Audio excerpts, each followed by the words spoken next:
Episode की शुरुआत इरफान से होती है, जो कि अपने घर में सो रही थी। तभी उसे ब्रेकफास्ट की खुशबू आती है और वो उठकर अपने डैड के पास जाकर बैठ जाती है, जहाँ वो उसे खाने के लिए ट्रीट देते हैं। और इन दोनों की बॉन्डिंग से हमें पता चल रहा था कि ये दोनों एक दूसरे से काफी प्यार करते हैं। अब ऐसे ही इरफान को अपने घर पे एक हफ्ता बीत जाता है, जहाँ वो हर दिन सिर्फ खाना खाती है और बिस्तर पर सोती रहती है।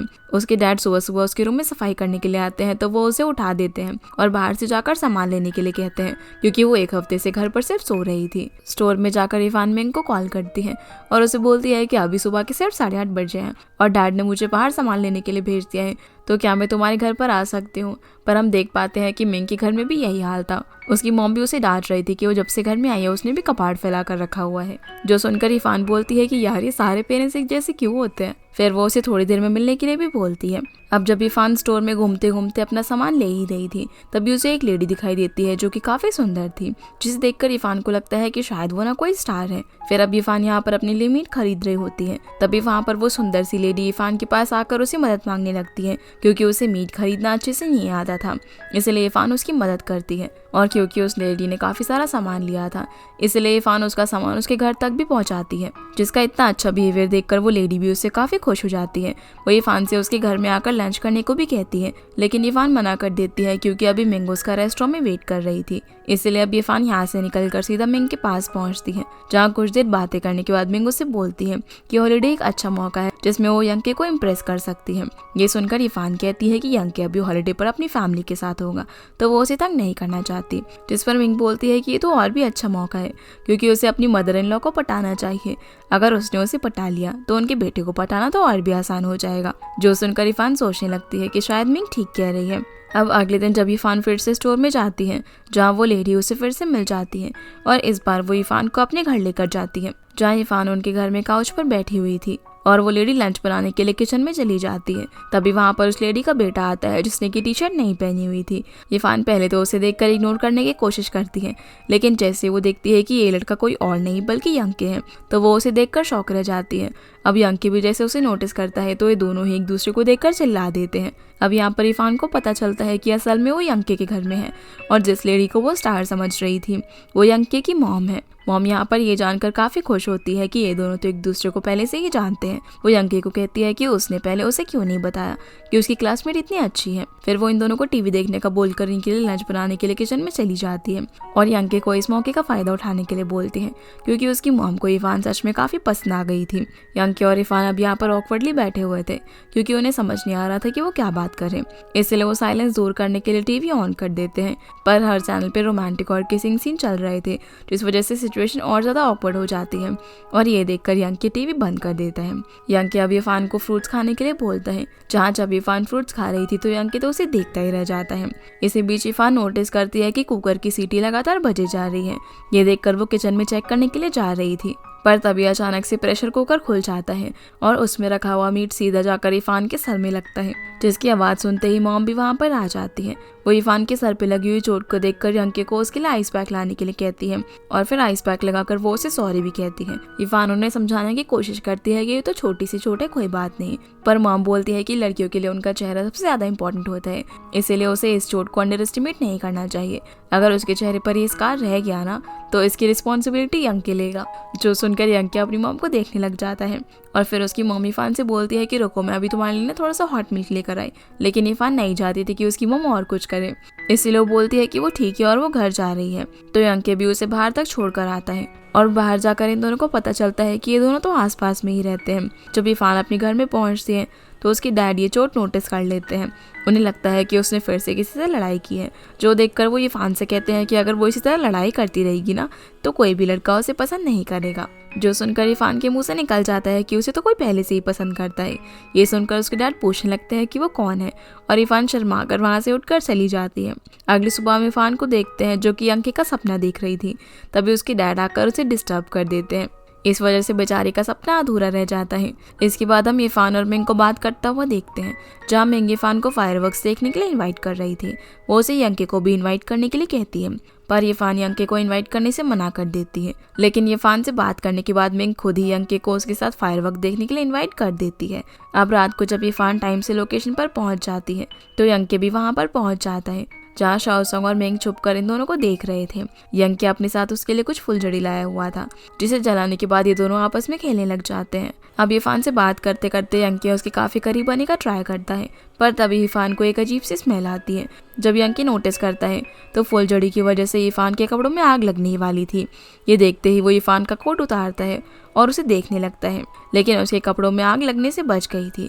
ये देखकर शाओसोंग और मिंग भी वहाँ पर आ जाते हैं। यीफान उन्हें देखकर पूछने लगती है कि तुम दोनों अचानक से कहाँ से आ गए, जो सुनकर वो दोनों हंसने लगते हैं, जिससे उसे पता चल जाता है कि ये लोग यहीं पर छुपे हुए थे।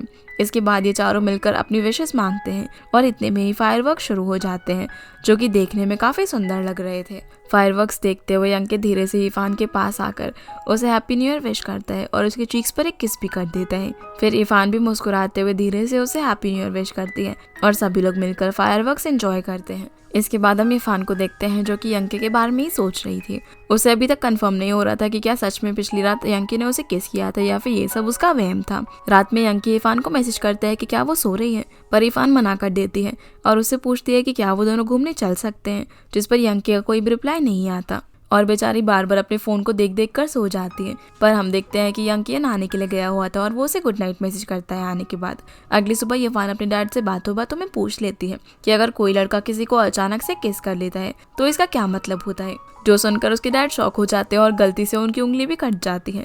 यीफान के डैड उससे पूछने लगते हैं कि उसके साथ ऐसा किस लड़के ने किया है, तो यीफान घबरा कर बोलती है कि नहीं नहीं, उसके साथ ऐसा किसी ने नहीं किया, वो तो ये सब उसकी फ्रेंड के साथ हुआ है ना, इसीलिए वो उनसे पूछ रही है। उसके डैड को लगता है कि वो झूठ बोल रही है और वो कहते हैं कि इस उम्र में सारे लड़के इमेच्योर होते हैं, इसलिए उन्हें डर है कि कहीं यीफान गलत लड़के को पसंद ना कर बैठे।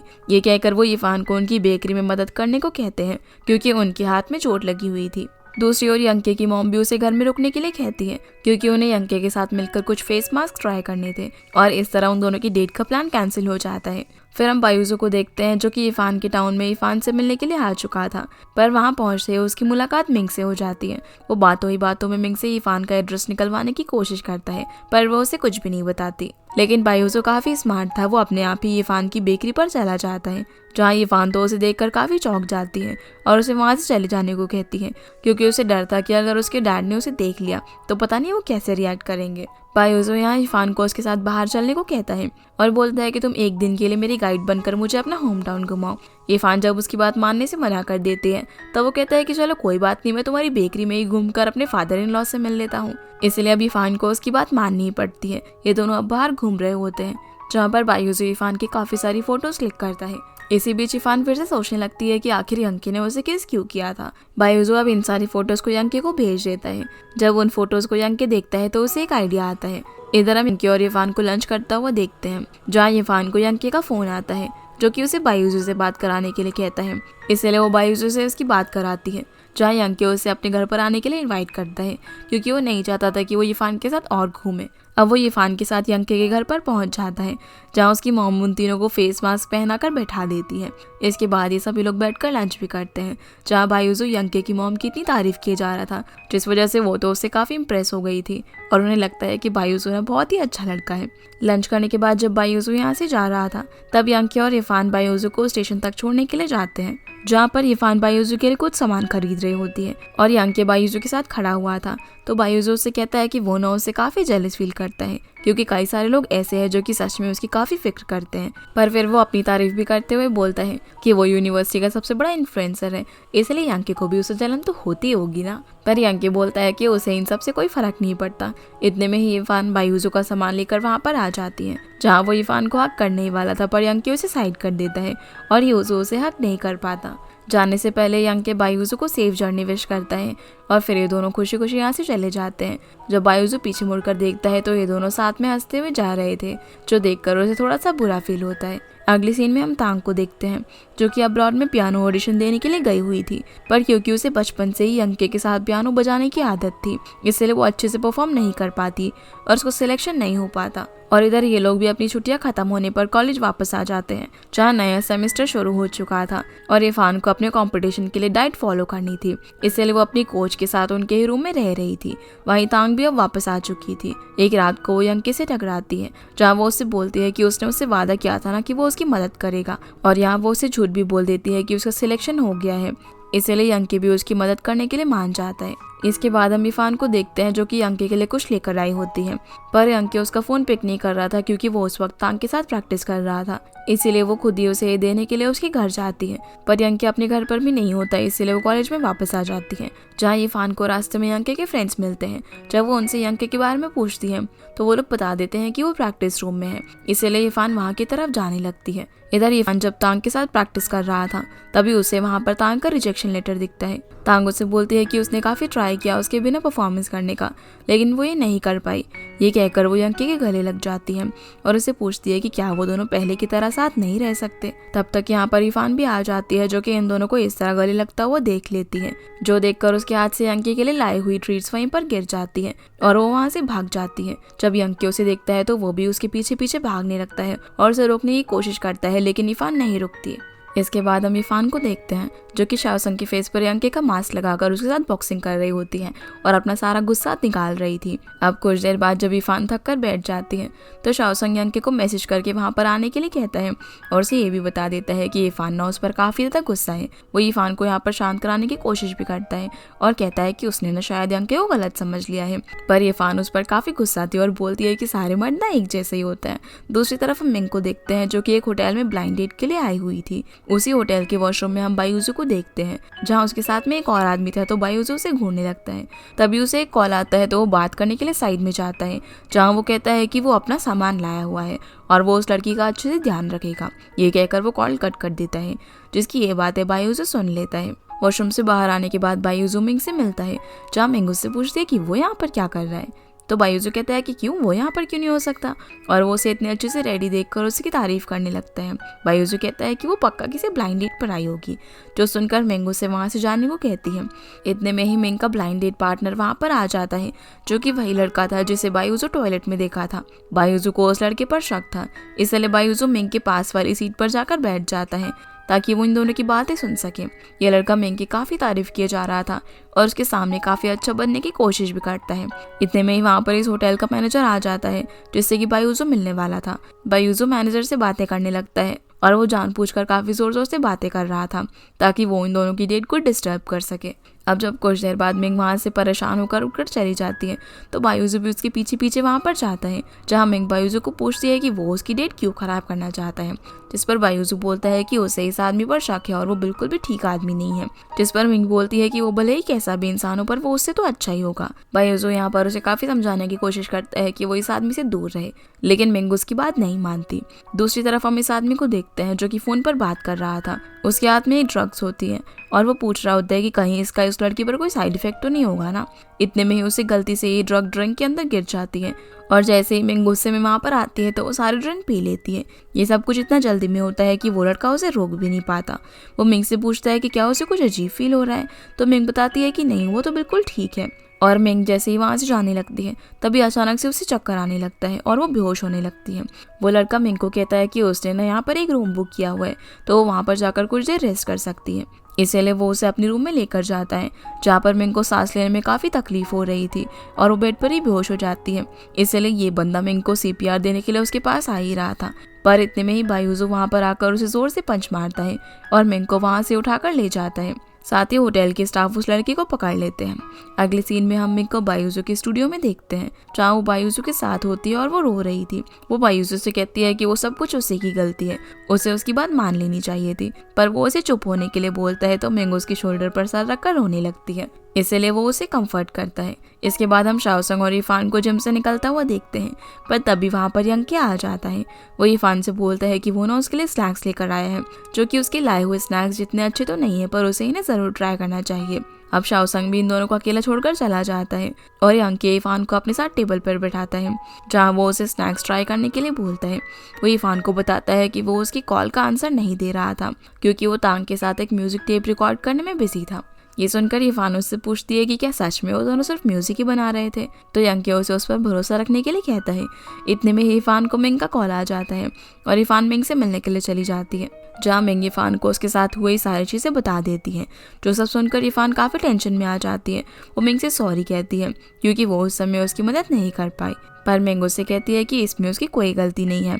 अब ये सारी बातें हो जाने के बाद मिंग इरफान को ये भी बता देती है कि वो ना अब बायूज़ू को पसंद करने लगी है। जो सुनकर इरफान चौंक जाती है क्योंकि कुछ दिन पहले तक मिंग ही कह रही थी कि बायूज़ू एक अच्छा इंसान नहीं है और आज वो उससे प्यार करने लगी है। वो मिंग से पूछती है कि क्या वो श्योर है कि वो बायूज़ू को चाहती है, तो मिंग कहती है कि हाँ वो बिल्कुल श्योर है। फिर हम बायूज़ू को देखते हैं जो कि रात के समय अकेले कहीं पर जा रहा था। तभी अचानक कुछ लोग उसे घेर लेते हैं, जिनको वही लड़का लेकर आया था जो कि डिंग को छेड़ रहा था। वो इन सभी के साथ मिलकर बायूज़ू को पीटने लगता है, पर बायूज़ू किसी तरह से यहाँ से बचकर भाग जाता है। अगले दिन जब इरफान को पता चलता है कि बायूज़ू हॉस्पिटल में है, तो वो यंके के साथ उससे मिलने के लिए जाती है, जहाँ पर बेड पर कोई लेटा हुआ था जिसकी पूरे बॉडी पर पट्टी बंधी हुई थी। तो इन लोगों को लगता है कि ये बायूज़ू है, जो देखकर ये दोनों ही काफ़ी हैरान हो जाते हैं। लेकिन तभी बाहर से बायूज़ू आता है, जिसे देखकर ये दोनों चैन की सांस लेते हैं। अब जैसे ही इरफान उससे पूछती है कि क्या वो ठीक है, तो बायूज़ू यहाँ जानबूझकर इरफान के सामने नाटक करने लगता है दर्द होने का, जो देखकर यंकी बोलता है कि तुम्हारा तो हाथ टूटा है ना, तो फिर तुम कमर दर्द का बहाना क्यों कर रहे हो। फिर वो इन लोगों को सारी चीजें बताने लगता है कि ये सब कुछ कैसे हुआ। जो बात सुनकर इरफान मिंग को कॉल लगाने ही वाली थी, जो देखकर बायूज़ू उसे ऐसा करने से रोक देता है और कहता है कि अगर उसे इस सब के बारे में पता चला तो वो खुद को इस सब का जिम्मेदार मानेगी और काफी दुखी होगी। अब वो इरफान को उसके पास ही रोककर उसका ख्याल रखने के लिए कह रहा होता है, पर यंकी ऐसा नहीं होने दे सकता था। इसलिए वो इरफान की जगह बायूज़ू के साथ हॉस्पिटल में रुक जाता है और इरफान को बोलता है कि तुम चिंता मत करो, मैं बायूज़ू का अच्छे से ख्याल रखूंगा। इसलिए वो यहाँ से चली जाती है, पर बायूज़ू यंके के यहाँ पर रुकने से बिल्कुल भी खुश नहीं था। इसलिए वो उसे परेशान करने के लिए पहले तो एप्पल छीलने के लिए बोलता है, पर जब यंके उसे एप्पल छील कर देता है तो वो बोलता है कि अब मेरा ये खाने का मन नहीं कर रहा, अब मुझे ना ग्रेप्स खाने हैं। जब यंके ग्रेप्स लेकर आता है तो वो उसे बोलता है कि मुझे दूसरे ग्रेप्स चाहिए। इसलिए बेचारा यंके परेशान हो जाता है और वो उसे खिलाने की जगह खुद ही ग्रेप्स खाने लग जाता है। फिर रात में जब ये लोग सो रहे थे, तब बायूज़ू आधी रात में यंके को वॉशरूम जाने के लिए उठाता है, जिस चीज से बेचारा यंके इतना परेशान हो जाता है कि अगले दिन वो मिंग को वहाँ पर बुला लेता है। मिंग बायूज़ू को इस हालत में देखकर काफी उदास होती है, पर बायूज़ू उसे बताता है कि वो कल डिस्चार्ज हो जाएगा, इसलिए उसे इतनी चिंता करने की कोई जरूरत नहीं है। जो सुनकर मिंग उसे बोलती है कि वो उसकी स्टूडियो में उसकी मदद करने के लिए वापस आ जाएगी ताकि उसे कोई दिक्कत ना हो। इधर हम इरफान और यंकी को हॉस्पिटल के बाहर देखते हैं, जहाँ बातों ही बातों में यंकी इरफान को मूवी देखने चलने के लिए पूछता है और इरफान काफी खुश होकर मान जाती है। अब इरफान अपनी प्रैक्टिस के बाद टाइम से यंकी के पास पहुंच जाती है और ये दोनों मूवी देखने के लिए जाते हैं, जहाँ थिएटर में यंकी इरफान के शोल्डर पर हाथ रखने ही वाला था, पर इरफान यंकी को वहाँ पर बैठे तो कपल दिखाती है जो कि किस कर रहे थे और वो उसे बताने लगती है कि हॉल के अंदर ऐसे कैमरास लगे होते हैं जिससे कि अंधेरे में भी सब कुछ साफ साफ दिखता है। जो सुनकर यंकी अपना हाथ इरफान के शोल्डर पे से हटा लेता है। फिर वो इरफान को उसके साथ हॉस्टल के बाहर तक छोड़ने के लिए जाता है और वो उसे यहाँ पर प्रपोज करने ही वाला था कि तभी वहाँ पर इरफान की कोच आ जाती है, इसलिए इरफान वहाँ से चली जाती है। फिर घर जाकर यंकी सोच रहा होता है कि आखिर वो इरफान को अपनी फीलिंग्स कैसे कन्फ्रेस करे, इसलिए वो इंटरनेट पर सर्च करता है और कुछ चीज़ी लाइंस लिखकर इरफान को भेज देता है। पर इरफान को ये सब काफ़ी अजीब लगता है और वो उसे अजीब गरीब रिप्लाई देती है, जिसके बाद वो अपने घर में ही इरफान के साथ कैंडल लाइट डिनर करने का प्लान बनाता है। इसीलिए वो उसे अपने घर पर बुला लेता है। पर इरफान जैसे ही अंदर आती है तो देखती है कि यहाँ तो काफ़ी अंधेरा है, तो वो यंकी से लाइट्स ऑन करने के लिए बोलती है, पर यंकी उसे झूठ बोल देता है कि बल्ब ना खराब हो चुका है। वो इरफान को बैठने के लिए कहता है, लेकिन इरफान तो डायरेक्ट बल्ब को चेक करने के लिए लग जाती है, जिस वजह से बेचारे का ये प्लान भी फेल हो जाता है।